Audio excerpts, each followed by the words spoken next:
Lauren activated the recording function on her phone, the camera aimed directly at Henry Clark.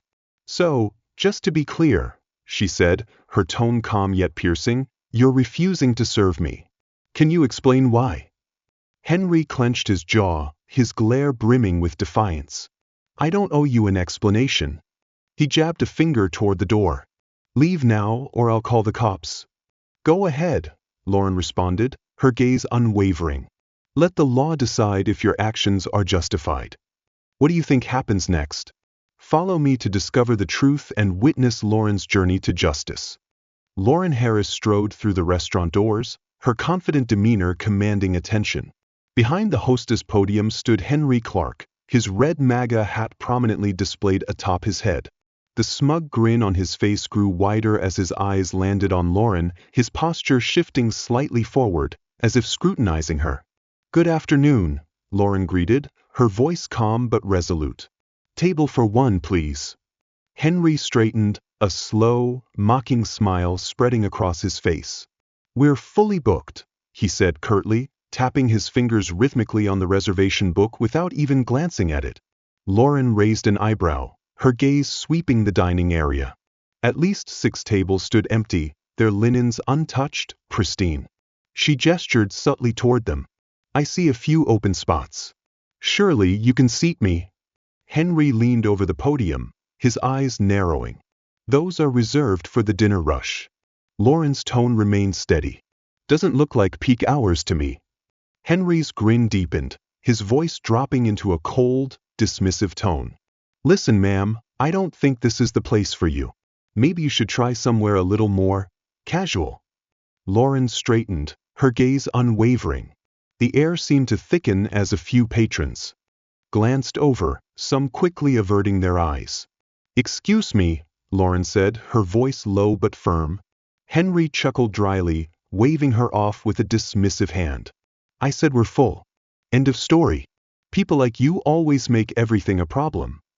Whispers began to ripple through the room, the once calm ambience turning tense. Lauren held Henry's gaze, her dark eyes steady and determined.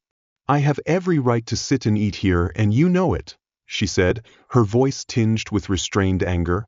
Not today, Henry replied sharply, the smug smile under his red hat widening. I don't see any reason why I shouldn't be served, Lauren said, her tone controlled. Unless you're implying something beyond reservations and policy. Henry sneered, crossing his arms. I don't owe you an explanation. My restaurant, my rules, and I've decided you're not eating here today. End of story. Lauren's jaw tightened, but her voice remained steady. You're refusing to serve me without a valid reason? I'd like to hear your explanation. Nearby diners shifted uncomfortably, their eyes darting between the two. A middle-aged man murmured something to his wife, tension etched on his face. Henry smirked, his tone dripping with derision. You want a reason? Fine. Let's just say we like to keep a certain atmosphere here. This place isn't exactly for someone like you. The room fell silent. A sharp intake of breath came from an employee near the kitchen, who busied themselves polishing an already spotless glass. Lauren's fingers tightened on her purse strap, but her voice stayed firm. Someone like me? She repeated, daring Henry to elaborate on his thinly veiled insult. Don't pretend you don't know what I mean, Henry snapped, his tone thick with disdain. You're causing a scene. Why don't you take that attitude somewhere else? There's a fried chicken joint down the street, probably more your speed.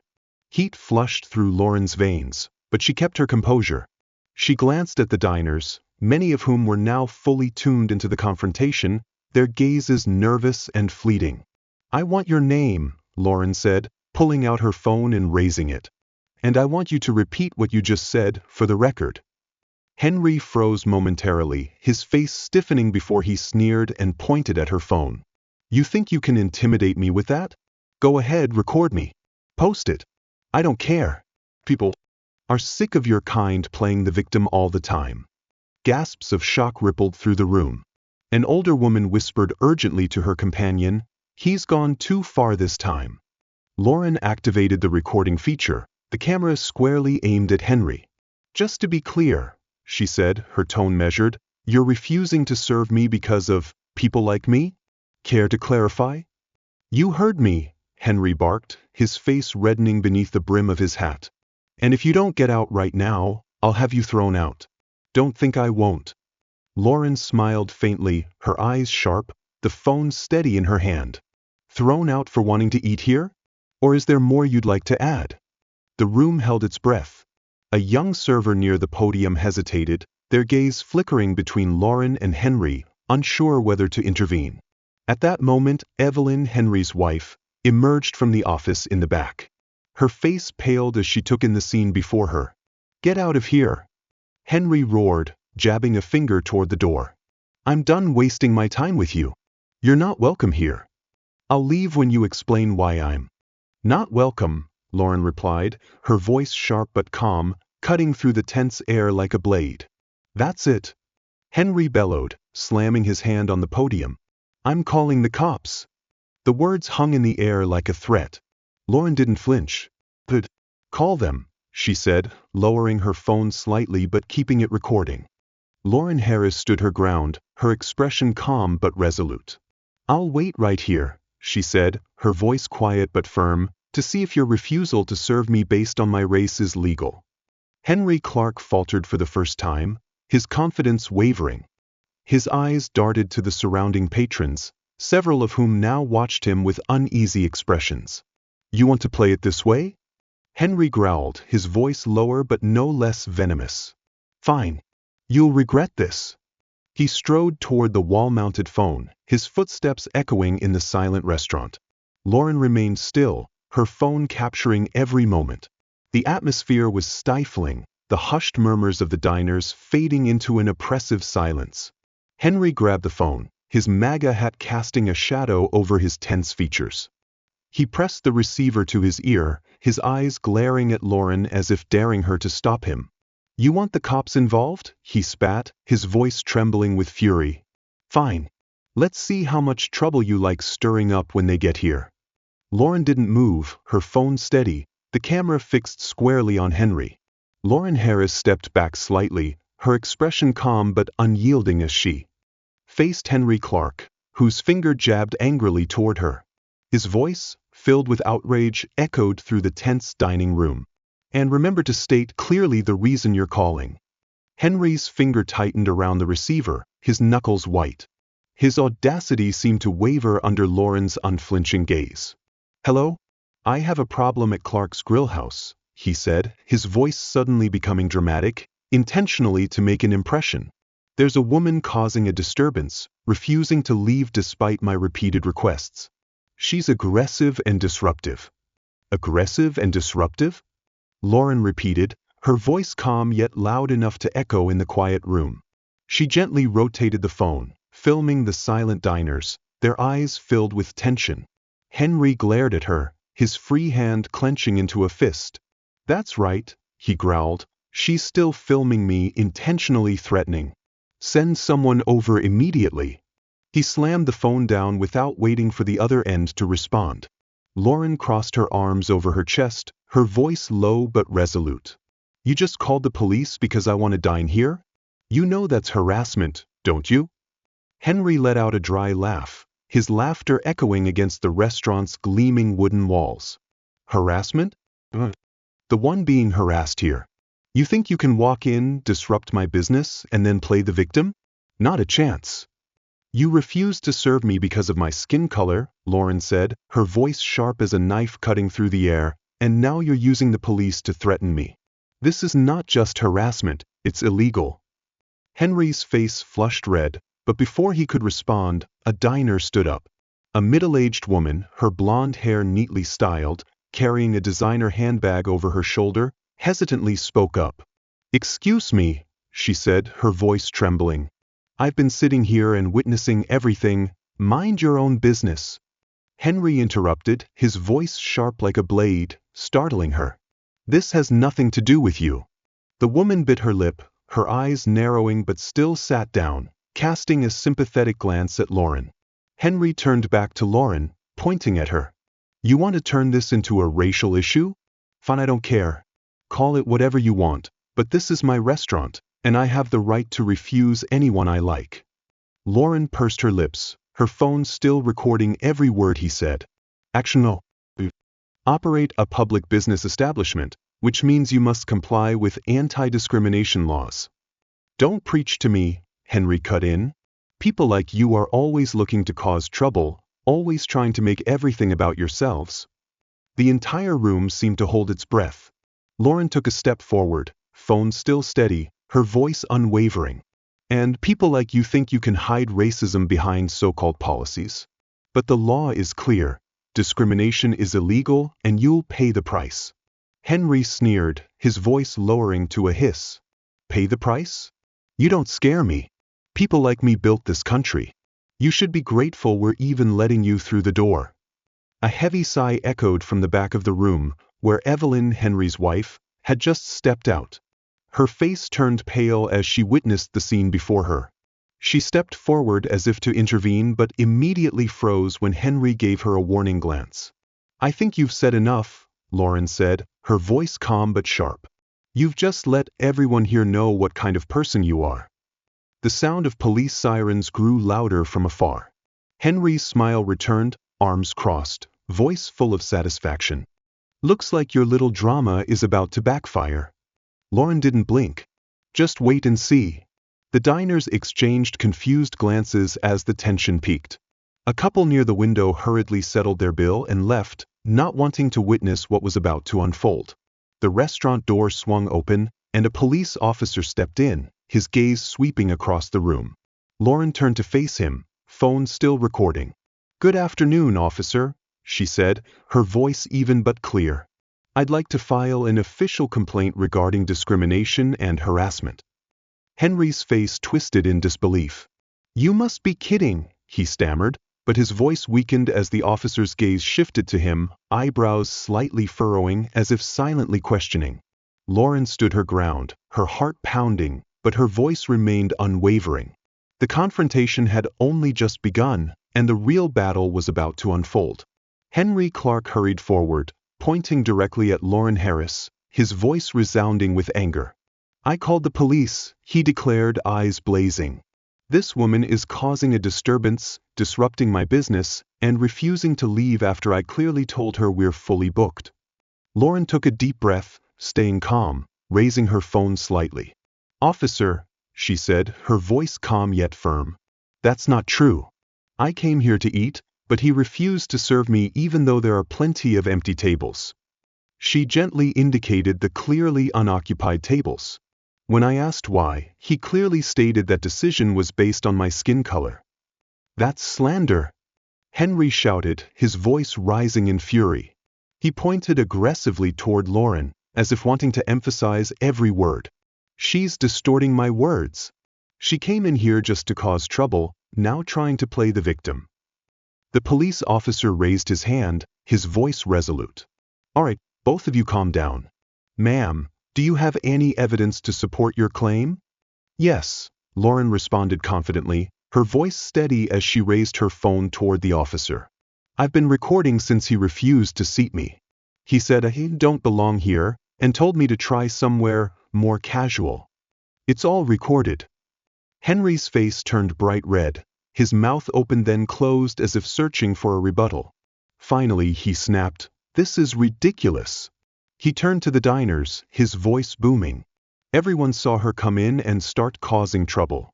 The room fell silent for a few seconds before an elderly man sitting in the corner spoke up, his voice shaky. Actually, he said hesitantly, all I saw was her walk in and request a table. She hasn't caused any trouble. Henry spun around toward the man, his eyes blazing with anger. Mind your own business, he barked, his voice sharp and cutting. That's enough, the police officer interjected firmly, his voice decisive, cutting through Henry's fury. He turned to the man. Sir, you're asserting that she hasn't caused any trouble? The man nodded. But she's been polite the entire time I've been observing. At that moment, Evelyn, Henry's wife, stepped out from the back office, her face pale. She gently placed her hand on his arm. Henry, she said softly, her voice gentle, maybe we should stop this here. Stop! Henry yelled, brushing her hand away. Do you think I'm going to back down? She's trying to ruin my business. She just wants to eat, Evelyn responded, her voice barely audible. Lauren seized the moment. Officer, she said firmly, I also want to point out that he called the police for the wrong reasons. He accused me of causing a disturbance and being aggressive, but there is no evidence to support that. The police officer nodded, his pen swiftly moving across his notepad. Understood, ma'am. I will include that in the report. He turned to Henry. Sir, do you have anything to add? Henry smirked, his voice dripping with contempt. Yes, I do. This is my restaurant and I will run it the way I want. If I don't want to serve her, that is my right. The police officer raised an eyebrow. Actually, that's not the case. If you refuse service based on race, it violates state and federal anti-discrimination laws. Henry's face grew even redder. I am not refusing her because of her skin color, he shouted. I clearly stated that the restaurant is fully booked. End of story. The police officer gestured toward the empty tables. It doesn't look fully booked to me. A wave of murmurs spread through the room, a few diners exchanging awkward glances. A young woman sitting nearby suddenly stood up, her cheeks flushed with anger. I've been coming here for years, she said, her voice trembling but filled with indignation. Now I feel so ashamed to admit that. Sit down. Henry barked, his voice rising. No, she retorted, her voice stronger. Do you think you can treat others this way without facing consequences? Not anymore. She grabbed her handbag and walked out the door, her eyes filled with disdain as she glanced over Henry. Lauren turned to the police officer, her voice calm yet resolute. I want to file an official complaint, and I will sue. This is not just for me but to hold people like him accountable. The police officer nodded, handing her a business card. Here is my contact information. Follow up on the case, and I will document everything in the report. Henry stared at Lauren, his hand clenched into a fist. You will regret this, he growled. Lauren turned back to face him, her voice sharp and unwavering. No, you will regret it. She walked toward the door, and the restaurant felt a sense of relief wash over. Some diners avoided her gaze, while others nodded subtly in support. Outside, the afternoon sun cast a golden hue over the street. Lauren stood beside a patrol car, her phone still in hand as the police officer took her statement. From the restaurant window, Henry watched, his face filled with rage, while Evelyn stood behind him, silent and inscrutable. Henry Clark smirked, his eyes still locked onto Lauren Harris, as if every word he uttered was a dagger aimed directly at her. I don't care about your video, your complaint, or your so-called rights. People like you think you can bully people like me, but let me tell you, you are in my town. You don't belong here. The police officer standing nearby spoke softly, his eyes stern. Mr. Clark, I suggest you calm down. This isn't helping your situation at all.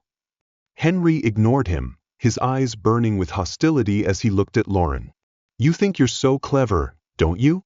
Walking in here, acting superior, looking down on us as if we're nothing. You have no idea who you're dealing with.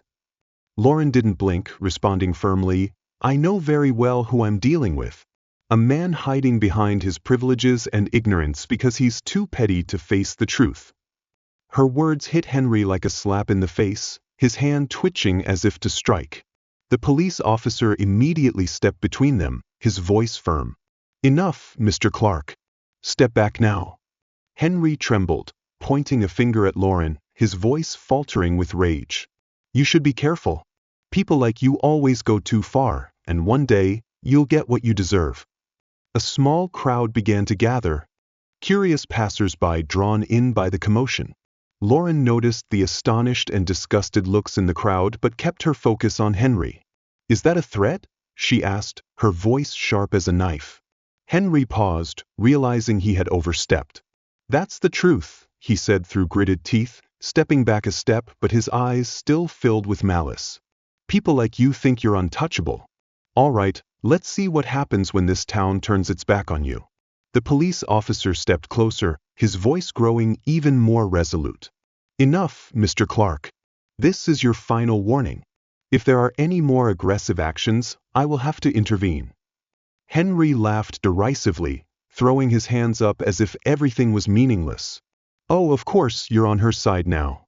This is the problem with our country, favoring people like her while hard-working individuals like us are trampled.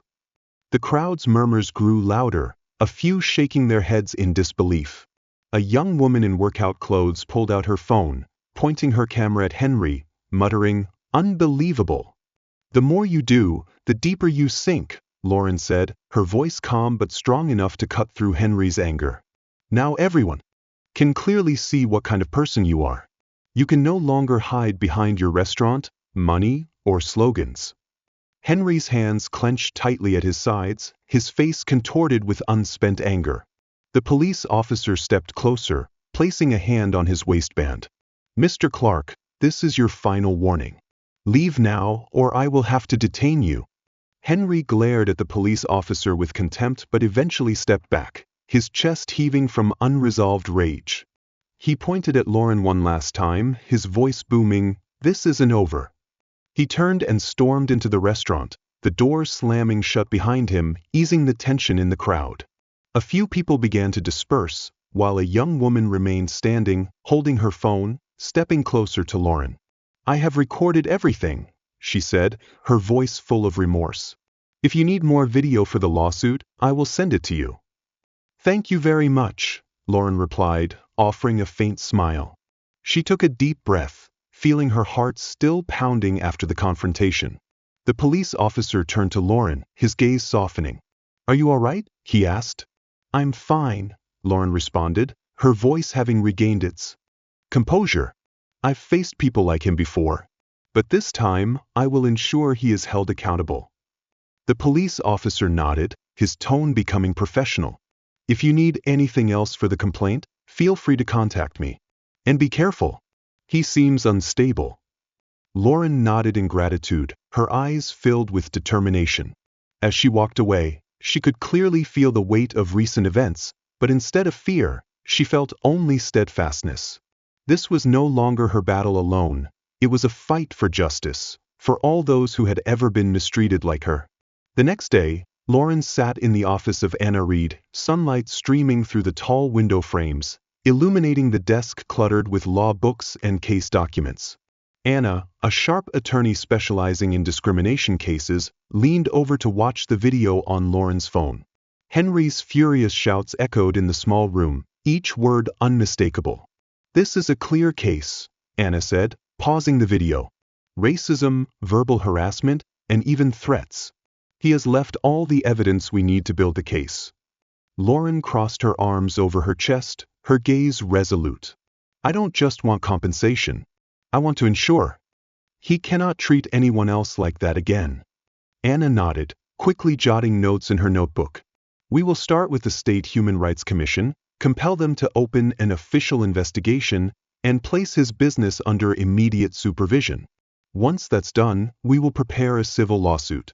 If he has any sense, he might accept a settlement, but I doubt someone like him will." "He won't," Lauren said firmly. "He is too arrogant. But I am ready to fight." Anna set her pen down, clasping her hands together. "We will also seek punitive damages. This is not just to compensate you, but to ensure he faces consequences and to send a message to people like him." "Good," Lauren replied. "He has been acting out of control for too long." Anna tilted her head, her eyes scrutinizing Lauren. "This won't be easy. People like Henry Clark often play the victim when their behavior is exposed. Are you prepared for the attention this case will bring?" Lauren looked straight into Anna's eyes, her voice unwavering. "I have faced worse. This is no longer just my issue, it's standing up for everyone who has ever been treated as if they don't belong. I will not back down."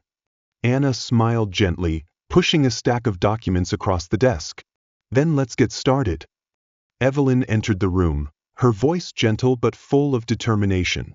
"I think you need to start considering what's best for this business, for us. You don't need to admit anything, just make a neutral statement, say something to appease everyone." "You will not apologize," Henry shouted, his voice growing increasingly harsh. "She came here to pick a fight, and now she's trying to destroy us. It's all her fault." Evelyn pursed her lips tightly, but she did not back down. Maybe you should take a look at yourself, Henry.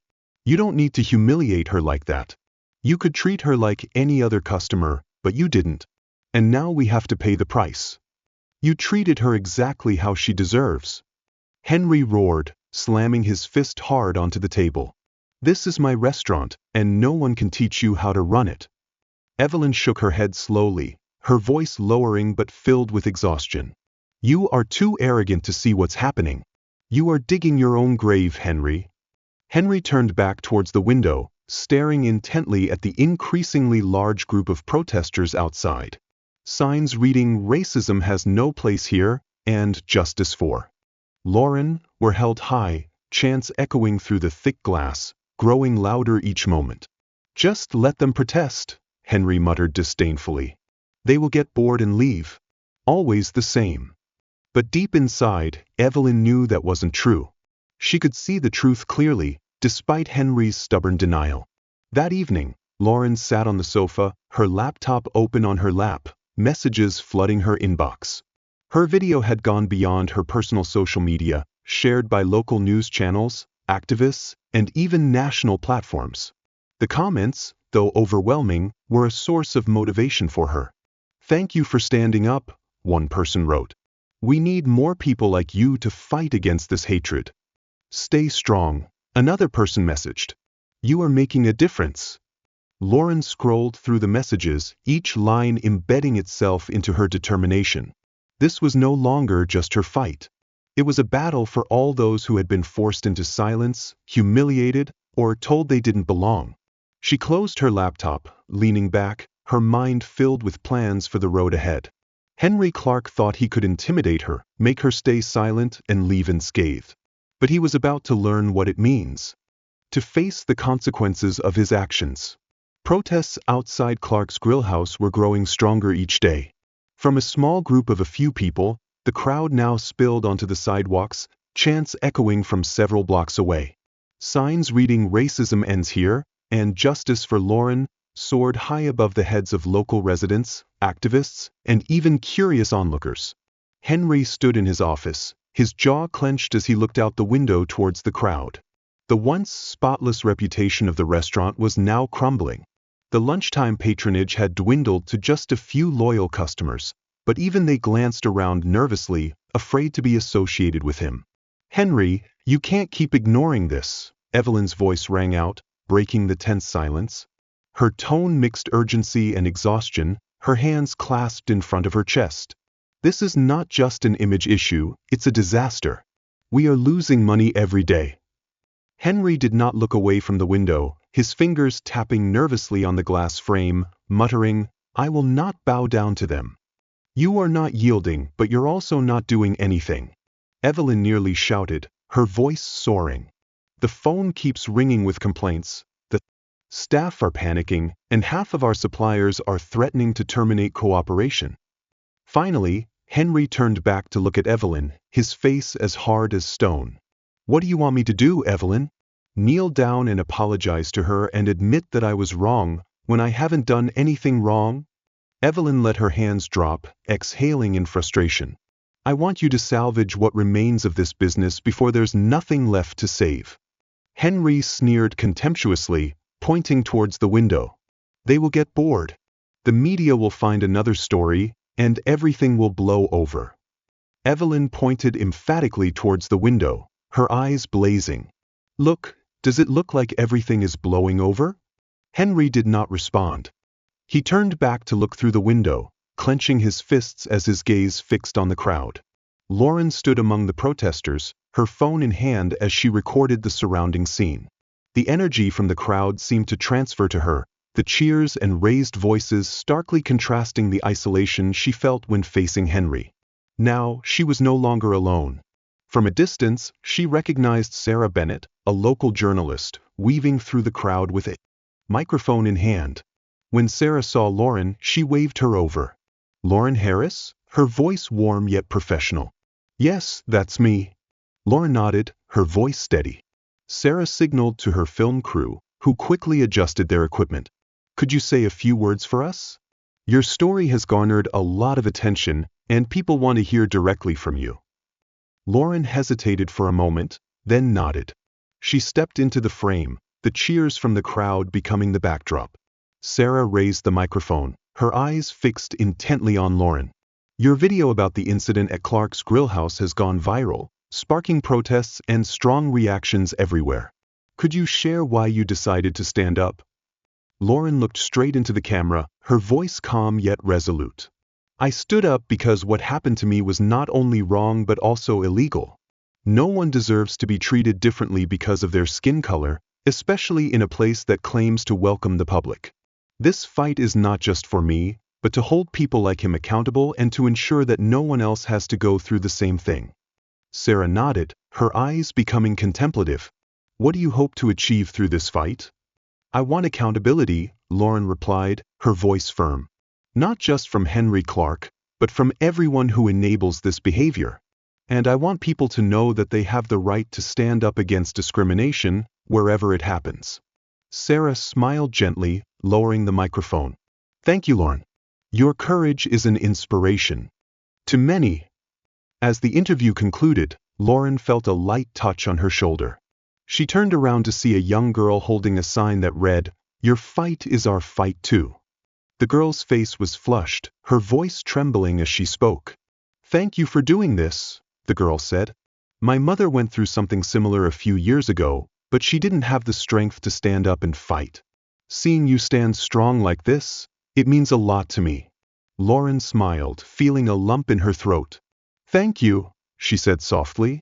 That really means a lot. The girl nodded, stepping back into the crowd with her sign held high.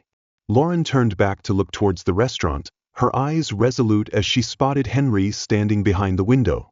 He was still watching, but this time she no longer felt the weight of his anger. She felt the strength of herself and of everyone standing with her. That evening, Henry sat alone in his office, the shouts of the protesters still echoing faintly through the walls. His hands trembled as he reopened his laptop, accessing the restaurant's social media page. Reviews and comments flooded in, filled with anger and contempt. You're finished, Clark. One comment read, "This isn't the 1960s.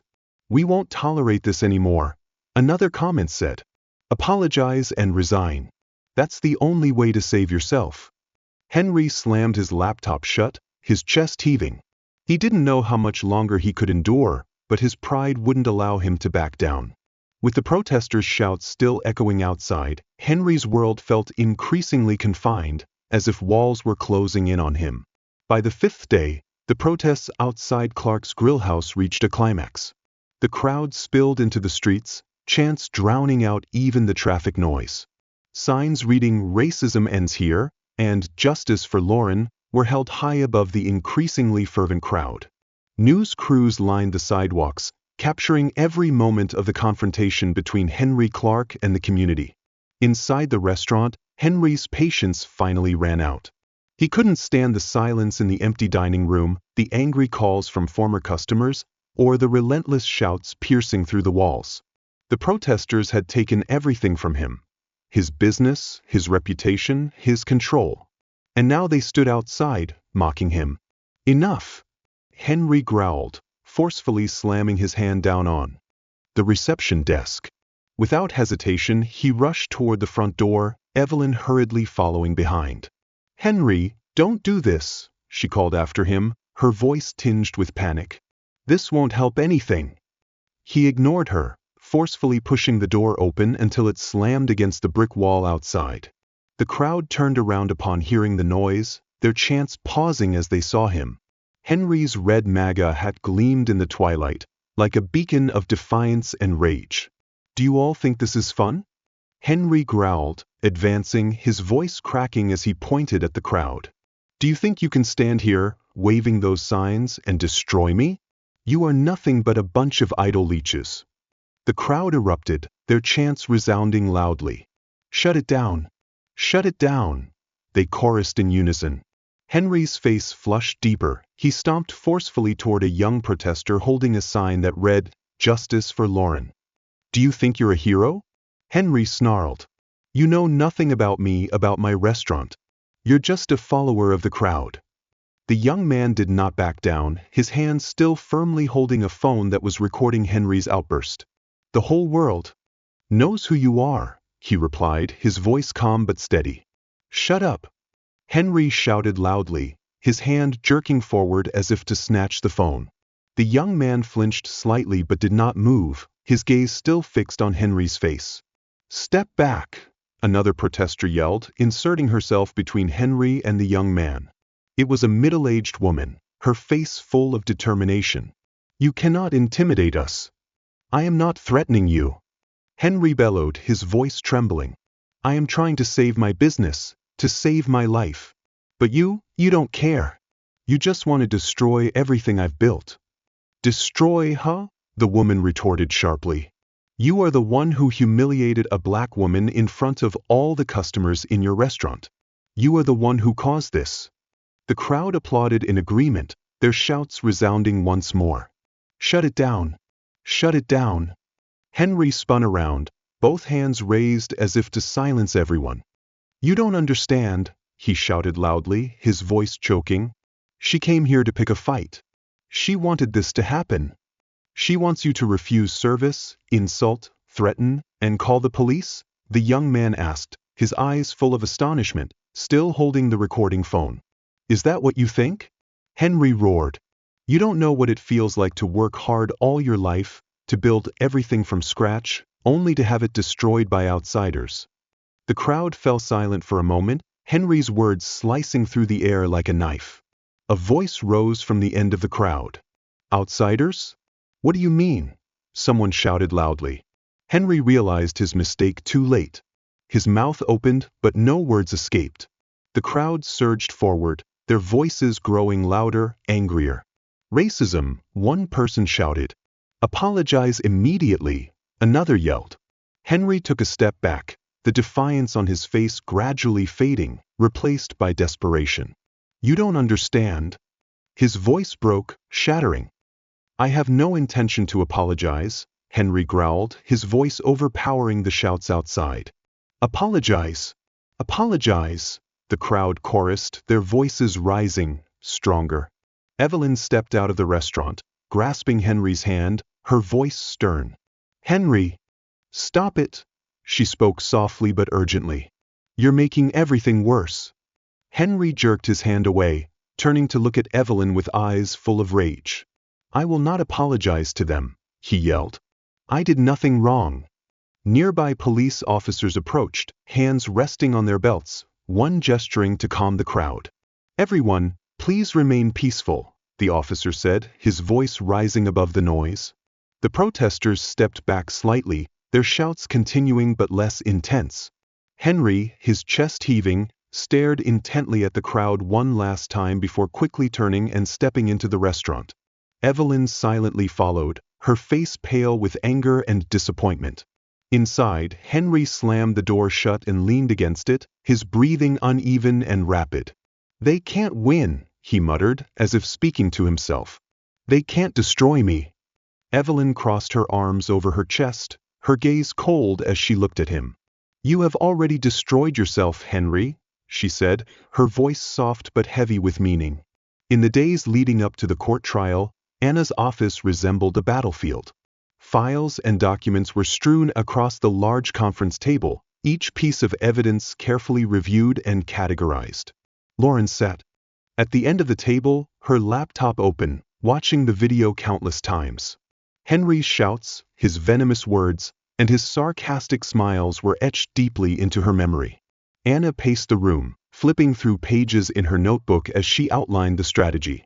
"The videos are our strongest weapon," she said, glancing at Lauren. "They capture everything, the refusal of service, the verbal abuse, and his threats. The State Human Rights Commission will take this very seriously." Lauren nodded, her jaw clenched. "What about his financial situation? You mentioned requesting the court to provide his financial records." Anna smiled faintly. "We have, and the picture is not looking bright. The restaurant has been declining for years. This lawsuit could be the final nail in the coffin, especially with the media and protesters outside." "Good," Lauren responded firmly. "He needs to fully face the consequences of his actions." Anna paused, leaning on the table. We have also invited some former employees to testify. Several of them have shared stories about his discriminatory behavior, refusing to hire minorities, using racist language in the kitchen, and creating a hostile work environment. Their testimonies will show that this is not just an isolated incident, but a pattern of behavior. Lauren narrowed her eyes. Do you think he might want to settle before going to court? Anna tilted her head, her expression thoughtful. Possibly, but given his personality, I doubt it. People like Henry live by their pride. They would rather destroy everything than admit they are wrong. Then we will be prepared, Lauren said. On the other side of the city, Henry sat in his office, his eyes narrowing as he looked at his attorney. The young man, neatly dressed, clearly uncomfortable under Henry's stern gaze. So, what are my options? Henry asked, his voice icy cold. The attorney cleared his throat, looking down at his notes. Mr. Clark, the evidence against you is very strong. The videos alone are sufficient for conviction, not to mention the witnesses who have testified. I strongly advise you to settle this matter before it goes to court. Henry slammed his hand down on the table, startling the lawyer. Settle? Are you kidding me? Doing that would be like admitting I'm wrong. Mr. Clark, with all due respect, you are in the wrong, the attorney carefully stated. You refused service to a customer based on their skin color. That is illegal. If this goes to court, you will lose, and the compensation could bankrupt you. Henry leaned back in his chair, his face flushed with anger. I don't care about the money, he growled. This is about my reputation. If I settle, people will think I'm a coward. Your reputation is already in ruins, the attorney stated candidly. You have become a national exemplar of racism. A settlement could help salvage some of your image and minimize the damage. Henry's eyes sparked with defiance. No, I will not back down. Let her come here. Let all of them come here. I am not admitting anything. The attorney sighed, gathering his notes. Then I will prepare for trial. But you need to understand that your chances of winning are very low. Just do your job, Henry retorted. At Anna's office, Lauren met with two former employees of Clark's Grill House, both young men around 20 years old. They sat across from her, nervously sipping their drinks as they recounted their experiences working under Henry. He always treated us differently, one of them said, his voice low. He never said it outright, but the feeling was very clear, as if we weren't good enough to work there. He didn't even bother to hide it from me, the other added. He called me lazy countless times, and when I asked for a raise, he laughed in my face, telling me I should be grateful to be hired. Anna took notes as they spoke, occasionally nodding. Your testimonies will be very important, she said. We need you to present your experiences clearly and concisely. The goal is to demonstrate a pattern of discriminatory behavior. The first one hesitated. Do you think he will take revenge on us for this? I mean, he has the money to. Anna shook her head decisively. You are protected under whistleblower laws. He cannot retaliate against you for speaking up. And after this lawsuit, I doubt he even has the financial capacity to do anything. Lauren smiled reassuringly. You are doing the right thing, she said. This is not just for me, but for all those who have been unfairly treated by him. The two young men exchanged glances, then nodded. Preparations continued, Lauren feeling a mix of fatigue and determination. Each day brought new evidence, a new perspective, a new wave of support from people who had learned about her story online. She read those messages late into the night, each word fueling her strength. Thank you for fighting for all of us, one message. Don't give up. We always support you, another message read. Sitting alone in her apartment, Lauren glanced at the stack of court documents on the coffee table. The battle had taken much from her, but giving up had never been an option. Mr. Clark said that you don't belong there. Anna paused, her sharp eyes looking at Lauren, her voice gentle yet heavy with meaning. How did you feel at that moment? Lauren took a deep breath, straightening her back, her voice clear yet unable to hide the pain. I felt humiliated, she replied, her eyes lighting up with determination. Not because of the things he said, but because it reminded me that even today, My skin color can still determine how others treat me. The courtroom fell silent. Every gaze in the room turned towards Lauren, eyes filled with empathy, tension, and even outrage. Anna slowly approached, her voice steady and reassuring. Did you ever think you would face such treatment when entering a restaurant that day? No, Lauren replied, her gaze never leaving Anna. I just wanted a meal. But instead, I was looked down upon because of my skin color. Anna nodded, stepping back a few steps, her eyes turning towards the jury. No further questions, Your Honor.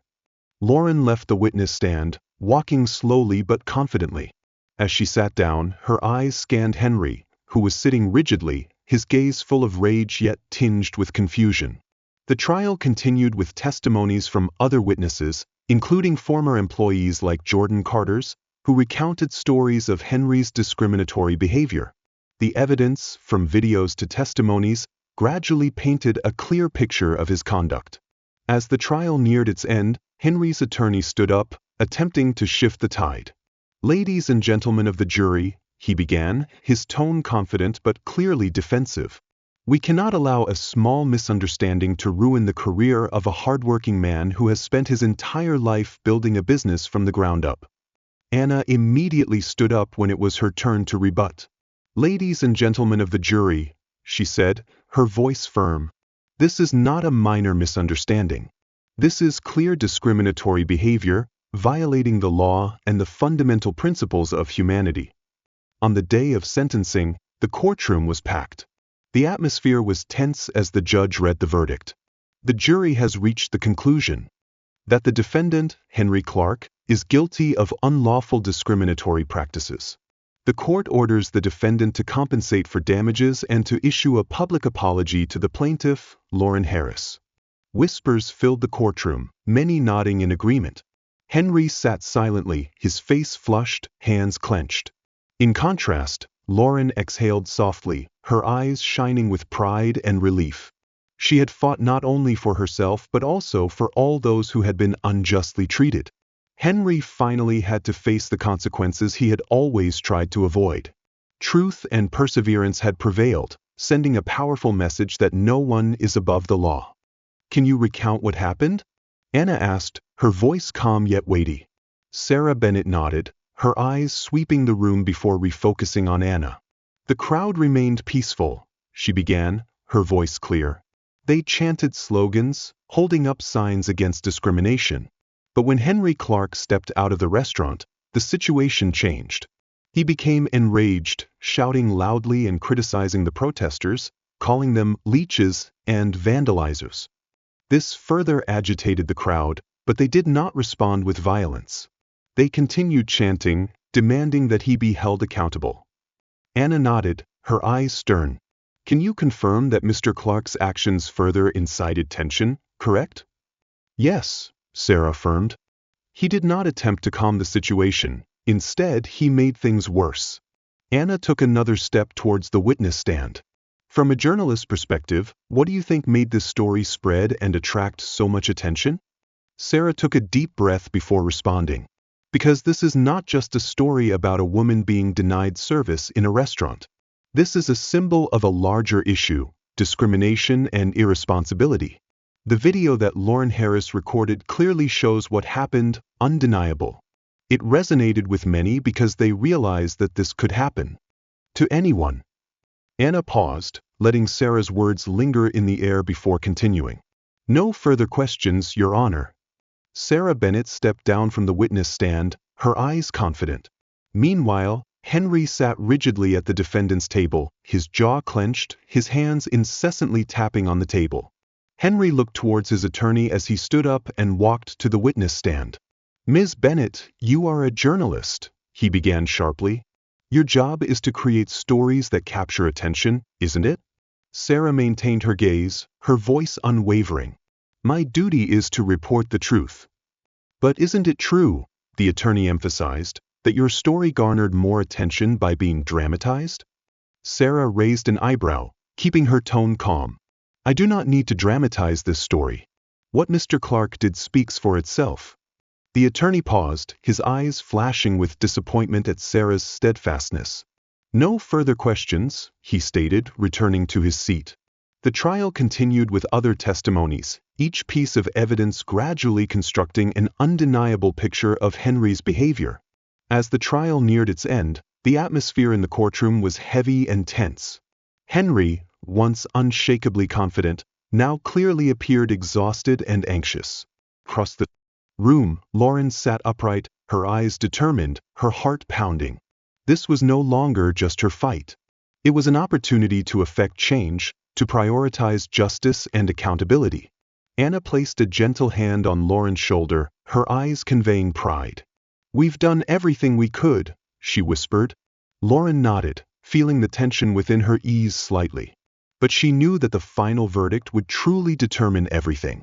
When Mr. Clark confronted the protesters, what happened? Anna asked, her voice sharper, slicing through the tense atmosphere like a knife. Sarah Bennett tensed slightly, her eyes dropping.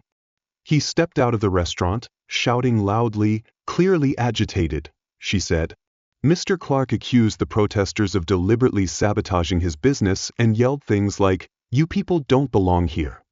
Those words were highly provocative and escalated the situation. Anna turned to the jury, her voice clear, emphasizing each word. Did Mr. Clark attempt to de-escalate the situation or reduce the tension? Sarah shook her head, her voice firm. No, quite the opposite. His actions only heightened the tension. It's clear he had no interest in dialogue, only in asserting his authority. Henry's attorney stood abruptly, his voice harsh. "Objection, Your Honor. That is speculative." "Sustained," the judge replied, his voice deep and authoritative. "Ms. Bennett, please present only what you observed." Anna nodded, continuing. "Ms. Bennett, did you record Mr. Clark's actions during the protest?" "Yes, I did," Sarah responded, her voice steady. "Your Honor," Anna said, holding up a USB drive. "I would like to submit this video as evidence." The judge nodded. "Granted." The courtroom lights dimmed as the video played on the large screen.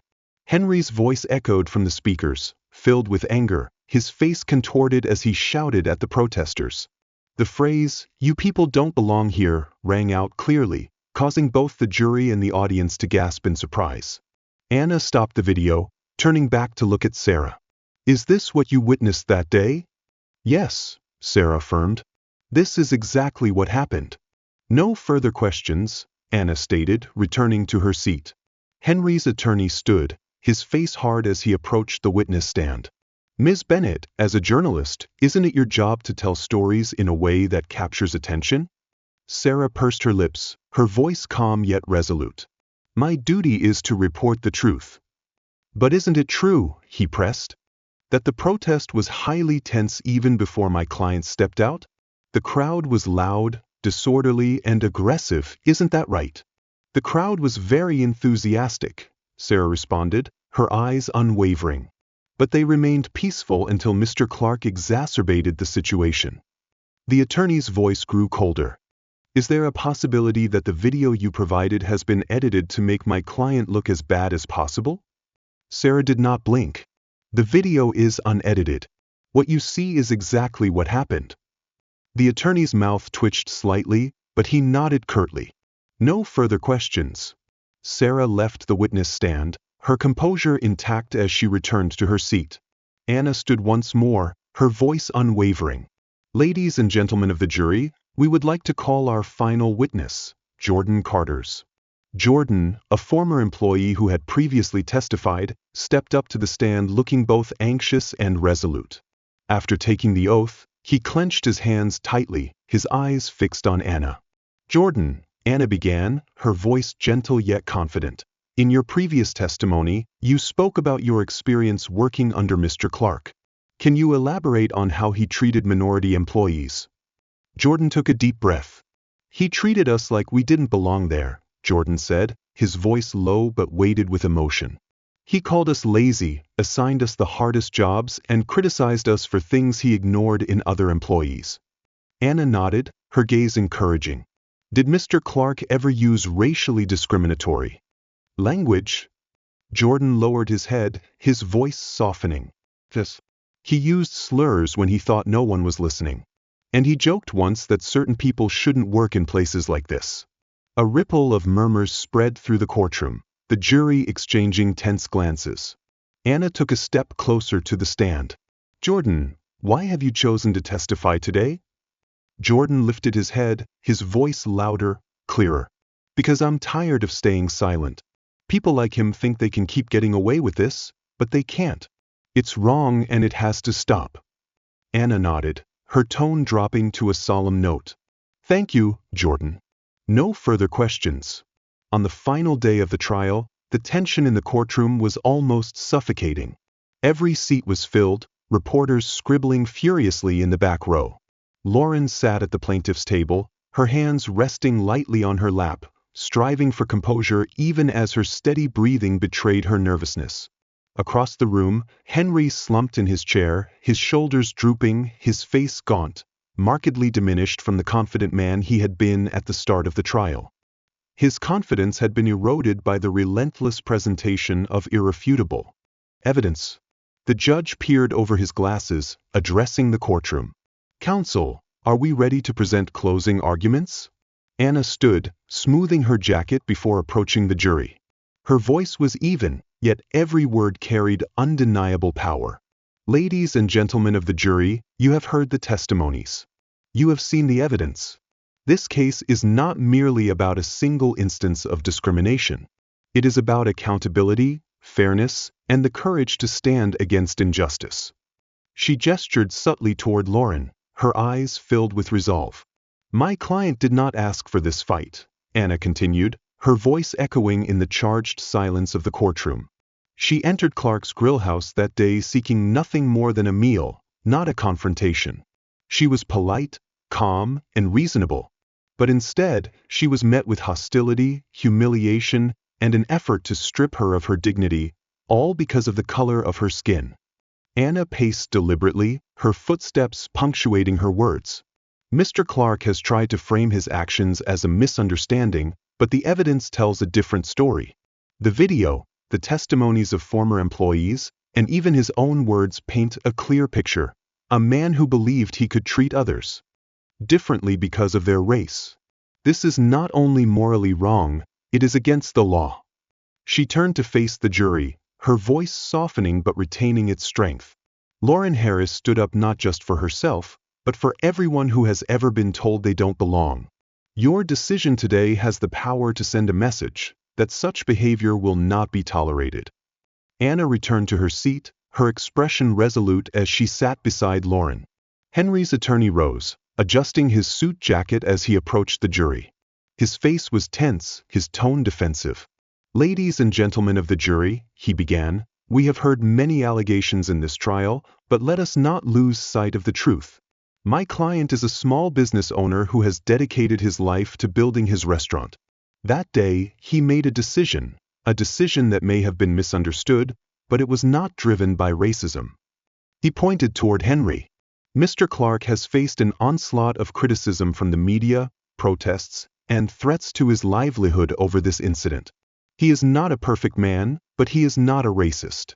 This lawsuit has been blown out of proportion by individuals with their own agendas." The attorney paused, his voice lowering as if to evoke sympathy. "Consider the precedent this case sets. If we punish business owners for every misunderstood mistake, where does it end? Please, do not let a misunderstanding destroy a man's life." He returned to his seat, his shoulders sagging as he whispered something to Henry, who refused to meet his gaze. The judge addressed the jury, his voice solemn. "Ladies and gentlemen of the jury, you have heard the arguments and reviewed the evidence. It is now your duty to deliberate and reach a verdict. Court is adjourned until the jury has made its decision." The gavel struck, and the jury filed out of the courtroom. Lauren exhaled slowly, feeling the weight of anticipation press down on her. Anna placed a reassuring hand on her shoulder, her expression gentle. "You did everything you could," Anna said quietly. "Now we wait." The waiting felt endless. Hours stretched on as Lauren paced the courthouse hallway, her heart pounding with every passing moment.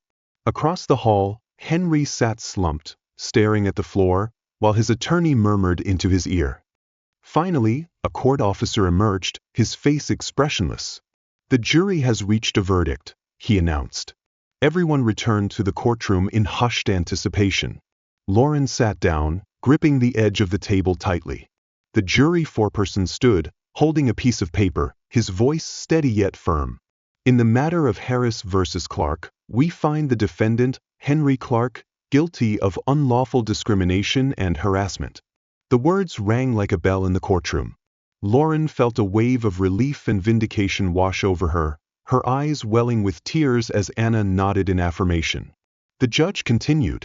"The jury also determines that the defendant must compensate for damages and undergo mandatory anti-discrimination training at his place of business."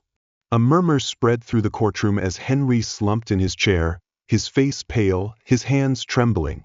Evelyn, who had sat silently behind him throughout the trial, lowered her head, her expression unreadable. The gavel struck once more, signaling the trial's end. "Court is adjourned," the judge declared. Lauren stood up, her legs slightly trembling, but her spirit soaring. Supporters in the courtroom clapped gently, and Anna leaned in and whispered. "You did it," she said softly. "Did it," Lauren replied. Henry left the courtroom without saying a word, his attorney quietly following behind. Lauren watched him leave, his image a sharp reminder of the battle she had endured. Outside, the crowd of supporters cheered loudly. The sun shone brightly, and for the first time in many weeks, Lauren felt the pressure on her shoulders lift. She raised her hand in a gentle wave, the cheers washing over her soul like a soothing wave.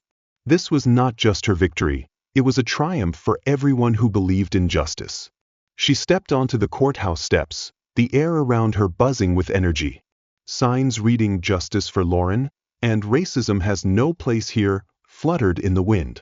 Anna approached, leaning in to whisper. "This is your moment, Lauren. Speak from your heart." Lauren nodded, stepping forward, raising her hand to signal the crowd to quiet down. "Today's verdict is not only my victory," she began, her voice steady and clear. "This is a victory for everyone who has ever been told they don't belong. It proves that standing up against injustice, no matter how daunting, can bring about real change." The crowd erupted into applause and cheers. Lauren looked across familiar faces in the crowd, those who had stood by her throughout the trial. "This fight has never been just about me," she continued, her voice growing stronger. "This is about all who have been silenced, made to feel inferior, or told they have no place here. Discrimination has no place in our community, our businesses, or our country." The crowd once again roared with approval, slogans blending with the wind like a song of hope and determination. "We have sent a message that such behavior will not be tolerated," Lauren's voice resounded, clear and emotional. Tears welled up in her eyes as the crowd cheered in acclaim. She stepped back, letting Anna guide her down the steps. Supporters surged forward, reaching out to shake her hand, embrace her tightly, and express their gratitude. A young girl approached, clutching a sign that read, "Your fight is our fight too." She hesitated for a moment before speaking, her voice trembling. "Thank you," she said softly. "What you did today gives hope to people like me. My family has been through so much, and seeing you win truly means everything." Lauren's heart swelled with emotion. She placed a hand on the girl's shoulder and offered a warm smile. "Thank you for being here," she replied. "This fight is not over, but we have taken a significant step forward." The girl nodded, tears glistening in her eyes as she stepped back into the crowd. Lauren turned to Anna, receiving an approving nod from her. Elsewhere in the city, the atmosphere inside Clark's Grill House had grown bleak and heavy.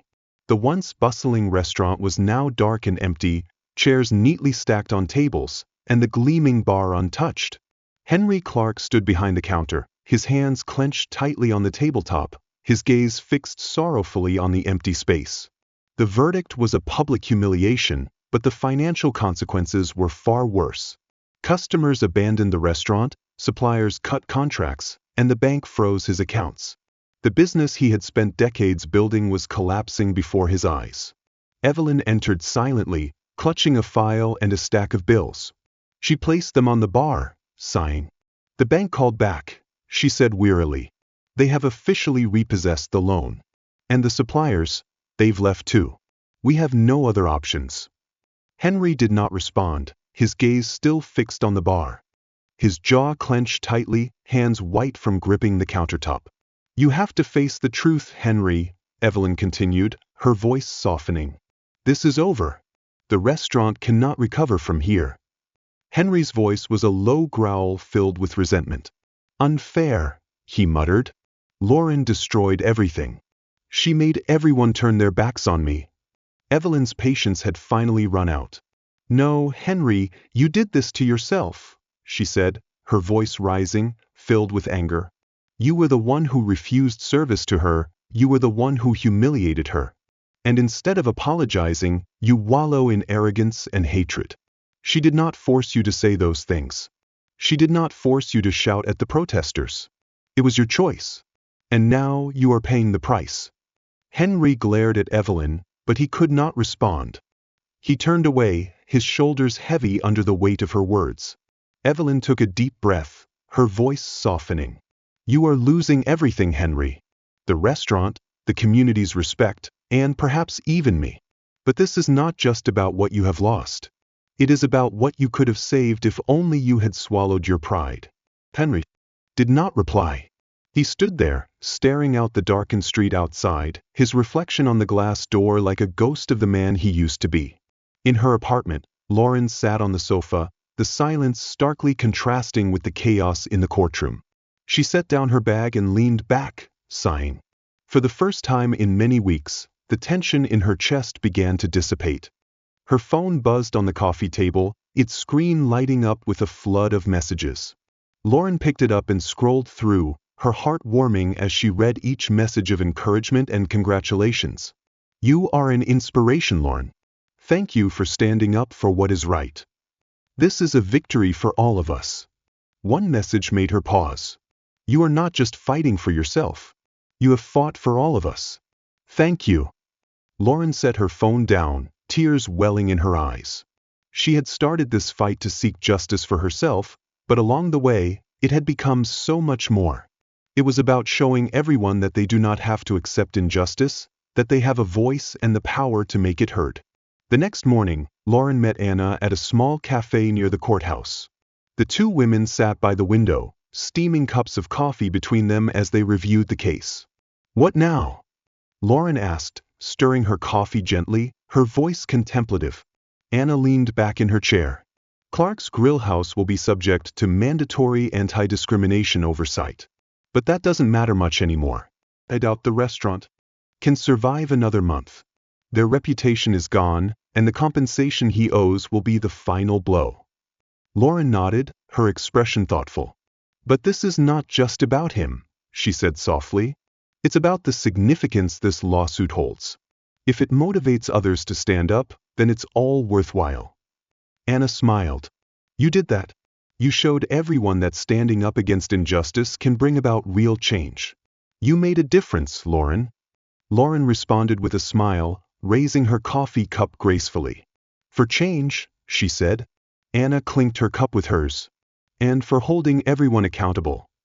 In the following weeks, the impact of the lawsuit spread widely. Local businesses began re-evaluating their policies to ensure compliance with anti-discrimination laws. Community organizations leveraged the lawsuit as a call to action, promoting broader protections against racial bias. Lauren became the centerpiece of a movement, invited to speak at events and seminars where her story inspired others to stand up. She shared her journey with strength and humility, not as a victim, but as someone who refused to remain silent. One evening, after a particularly moving event, Lauren stood on the steps of the community center, watching the city lights shimmer. The fight had drained her, but it had also given her something invaluable, a purpose, a foundation to create change. Taking a deep breath, she whispered to herself, "This is just the beginning." Have you ever had to stand up against injustice, knowing the journey would be challenging? Share your story in the comments.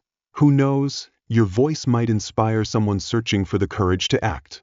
If this story resonated with you, don't hesitate to share it with friends and family to help spread the message of fairness and bravery. Every share is a step forward in building a respectful and loving community. Thank you for supporting the channel. Please like, share, and subscribe to receive the latest updates. These stories are collected from various sources and do not represent any individual or organization. They are shared with the purpose of promoting humanistic values in life and have been rewritten with the assistance of AI. If there are any inaccuracies, please overlook them with understanding. Wishing you all the best in life.